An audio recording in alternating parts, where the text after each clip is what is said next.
Hello, everyone. Happy New Year in advance. Today is the 31st of December. This is the New Year's Eve. So, it's important for us to make New Year resolutions. So, I'll be talking to you about financial New Year resolutions that are necessary for us to make this coming year. May God bless us all and protect us until the new year and beyond. So, first of all, those of us that are fond of going to parties, going to borrow money for ashrebi, for spraying money, for this and that, just to show off and make people think that you are there. Meanwhile, you are not really there. We need to stop it in this new year. We need to stop it in this coming year. Spend wisely. Don't overdo. Don't overdo. Don't overstretch yourself because you want to please some people, or because you want people to think you are doing well when you are not. Secondly, we need to try and save every day. Saving every day is not an easy task, but at the end of the day, you'll be thankful for it. You can automate your savings.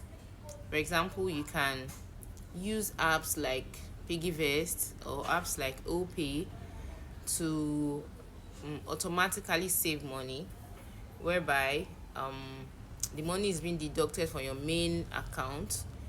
You can save 1,000 as low as 1,000 naira every day, even 500 naira daily, even 200 naira daily, 300 naira daily.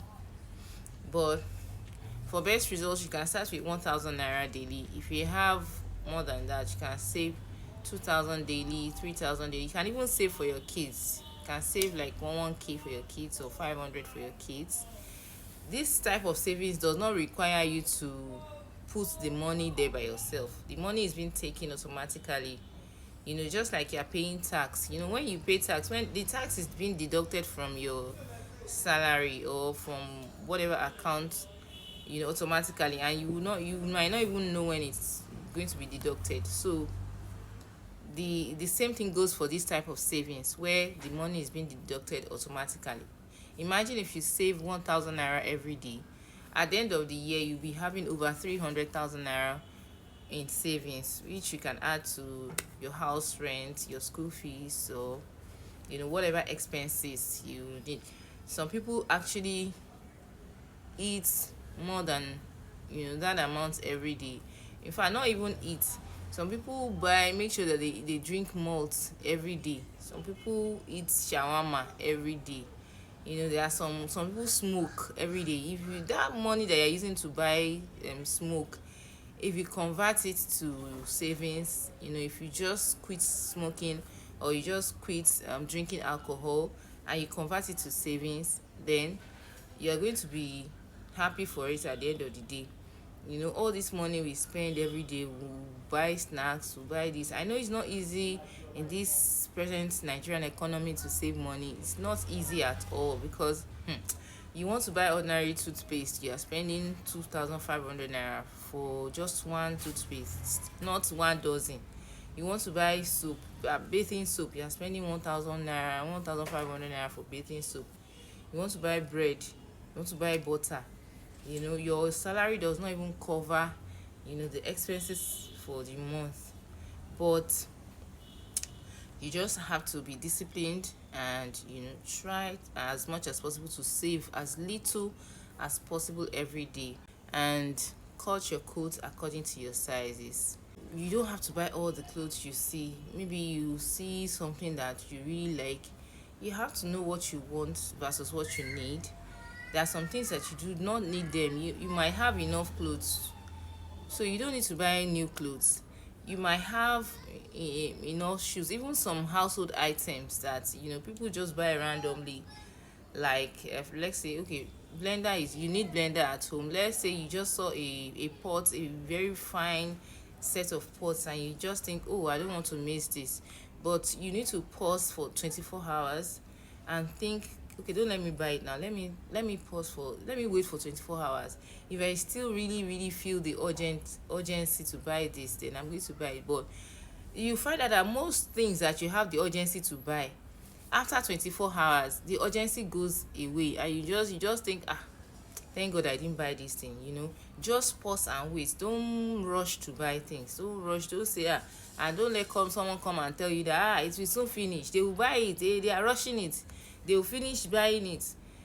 If they finish buying it, you will definitely get another one if you really need that item. But I'm sure those kinds of items, you don't even need them at the end of the day. Don't really need them.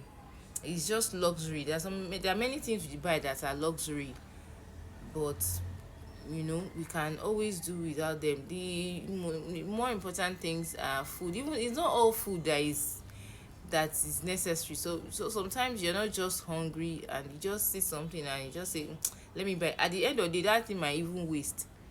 You might not even eat it. And please, another financial advice: don't listen to all those online skill mentoring things that you see. So people will tell you they want to teach you a skill, how to make money. Even they themselves, they are not making the money. They will to come and pay 5k for webinar. If you pay for the webinar and you start the webinar, they will start telling you, how they make 7 figure number how they make 7 million naira, 6 million naira, and so like that. How they made a lot of money from their skill. They will not teach you the exact thing that you paid for. And at the end of the day, they will now tell you to come and join the main training group. At the end of the day, when you join the main training group, it's the things you already know from Google, from searching, from you know what you already know by yourself. At the end of the day, that's what they are going to teach. They will say they will teach, which is not going to do anything for you at the end. And by that time, you might have paid like 20k. And that's how they make their own money. So please be careful. So, let's just be careful of everything we do, our passwords, our bank apps. And I just pray that may God keep us safe and sound. And Happy New Year.